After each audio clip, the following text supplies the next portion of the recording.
let's just say that our win versus the Spurs was a good one. But when it came down to facing off against the Warriors and the effort of Stephen Curry dropping 28 points, we just couldn't pull through.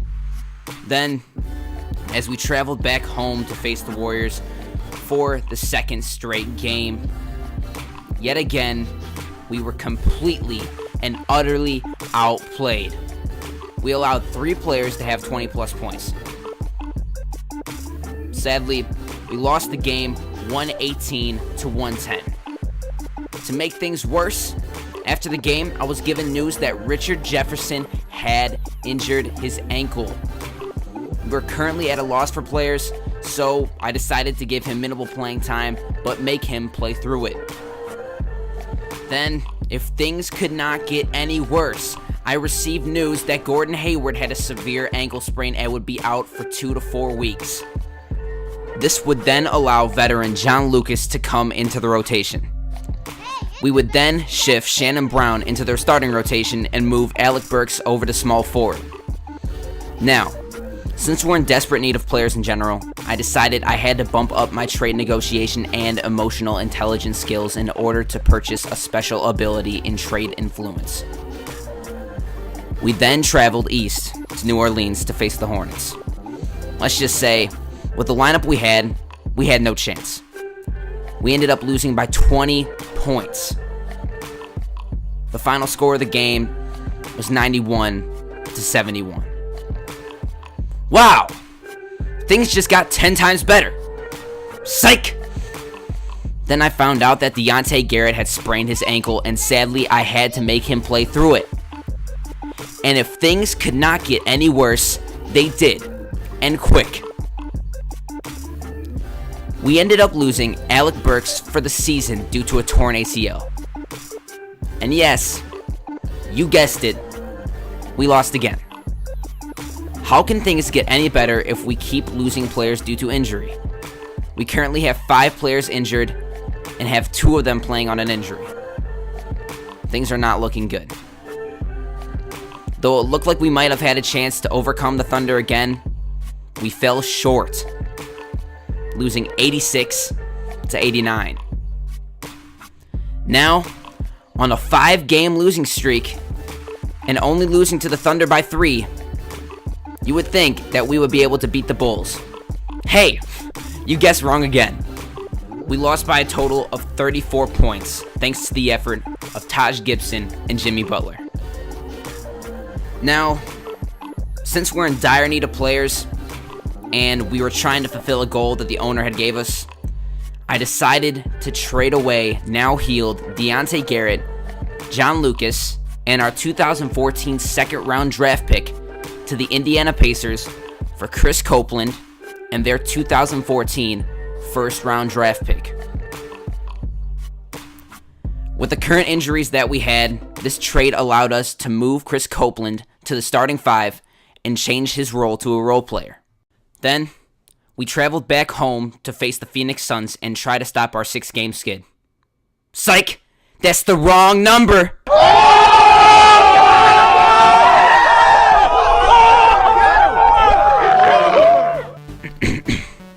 7-game skid. Finally, the wait is over as we were able to overcome the Suns in Phoenix on their home court. With a great team effort and Trey Burke dropping 33 points, we were able to win with the final score of 95 to 88. Now, it's time to see if we can keep on winning as we now face off against the Rockets back home in Utah.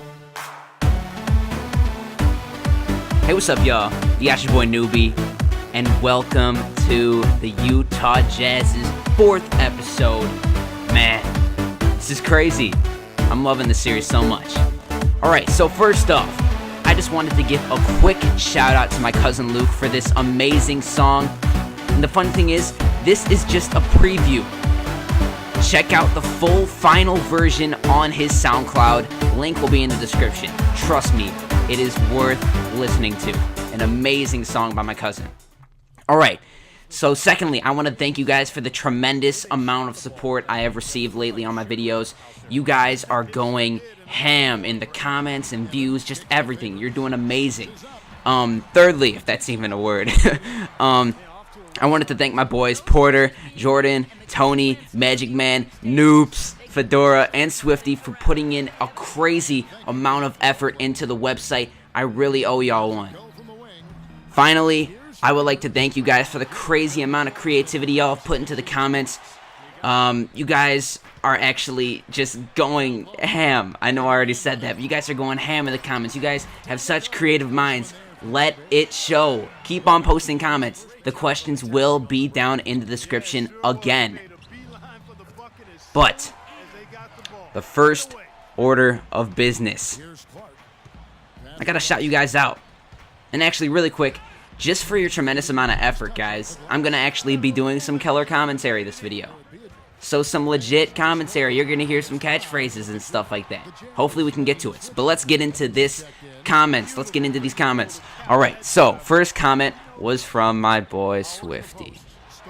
He says, build off Burke and Favors and Cancer, as seeing that's why they were drafted and that's why they didn't re-sign Millsap and Jefferson. Ooh, I like that. 2 games are good for me, mate. Good for me, mate, as well. Honestly, I don't think you need any star in free agency. You should sign a few role players off the bench because the Jazz are a small market team. Nobody goes there. That's a beak. Chirp, chirp. Oh, gosh. Swifty, you got a mind. You got a great mind. I'm liking it. I'm liking his ideas. I mean, sadly, I got to go back to the video really quick. We have another injured player, guys. Sadly, Chris Copeland actually just separated his shoulder. He's going to be out for 2 to 4 weeks. So we lost yet another player. It's sad, but you know what happens. But going back to Swifty's comment, I really like how he said you got to sign some role players to come off the bench. I really like that. The thing is, I'm going to be looking to see how much they develop, my players develop over the offseason. And if I can get a new center, that's kind of what I'm really basing my thing on. I really want a new center now. That's my main go-to guy right now. Alright, so the next thing he says is, lastly, I wouldn't mind seeing Jabari Parker, as he could be the missing pick or piece you could trade Gordon for a future pick or something. Just my thoughts. Swift, bro. Beautiful comment, Swifty. I absolutely love it. Alright, so next comment comes from BWildcat2. He says, 2 per month, focus on Trey Burke, try to get D.Wade. I like that part. I like that part. Then he says, draft the center Stein. I think that's what his name is, exactly. Willie Cauley-Stein, and always be realistic. I love this comment, but I am going to return to it after the halftime report, so I will talk to you guys after the halftime report. And now, brought to you by Sprint. Monday has almost come to an end. Let's celebrate with a little halftime show. Houston has the lead against Utah. They've come out of the gates strong to start, looking to keep going. James Harden absolutely lights out. 13 points. He's been getting it done on both ends of the court. Look at the assists. Look at the rebounds. It's all adding up to a great first half. And still hanging in there, the Utah Jazz. Their second unit giving them instant offense. They've gone to their bench for scoring, and they've answered the call. Trey Burke giving them a nice boost. He has 6 points, and he's stacking up the assists too, keeping the defense off balance with his passing. Let's start things off. All right, so now back to Wildcat's comment. The main part in this comment that I really liked is try to get D-Wade and draft the center Willie Cauley-Stein. I just noticed that I maybe don't even have to go for a center in free agency. Maybe I can go for D-Wade, and I can just draft a center. That would be a really good idea. I like his idea in drafting Stein. All right, so next comment comes from Epic Gaming 4D. He commented saying that it was a little hard to read. All right, so he says, 2 games a month. I think Trey Burke, because he's a rook, and you can keep him and make him something like, you know how Kobe has always been a Laker and MJ to the Bulls. Like just a main player. He wants me to make Trey Burke that main dude. Then he says, I think you should go after Melo because he's more clutch than LeBron, and if your season keeps going, you will need that. Oh my gosh, man. That's a beak towards LeBron. You better make sure he doesn't watch this video. I'm kidding. And he thinks Marcus Smart because Trey Burke doesn't really have an established backup. I like that part. And he says, be realistic. No one wants to see you do bad, Josh. XD.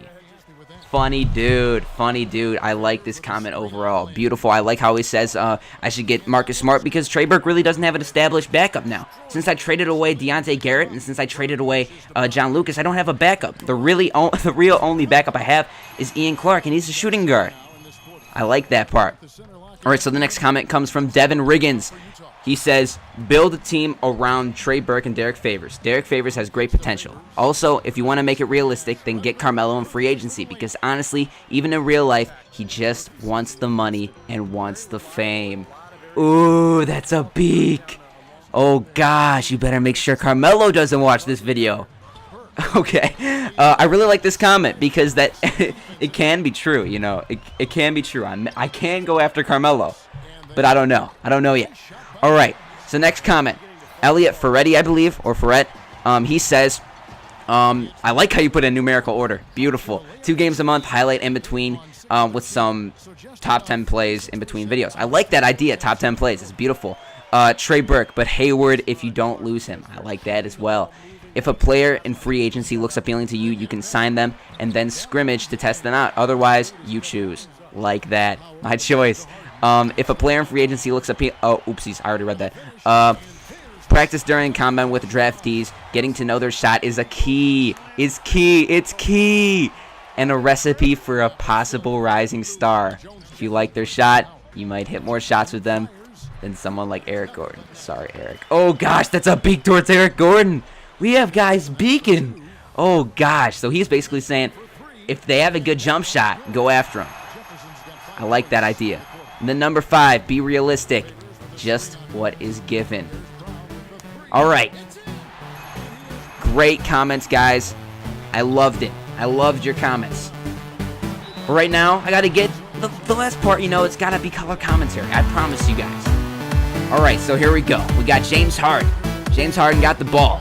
We're going to try to rip it from him. We're going to try to get a steal. We get the steal. Shannon Brown, Richard Jefferson grabs the ball. He's going to pass it outside to Trey Burke. Trey Burke puts the shot up.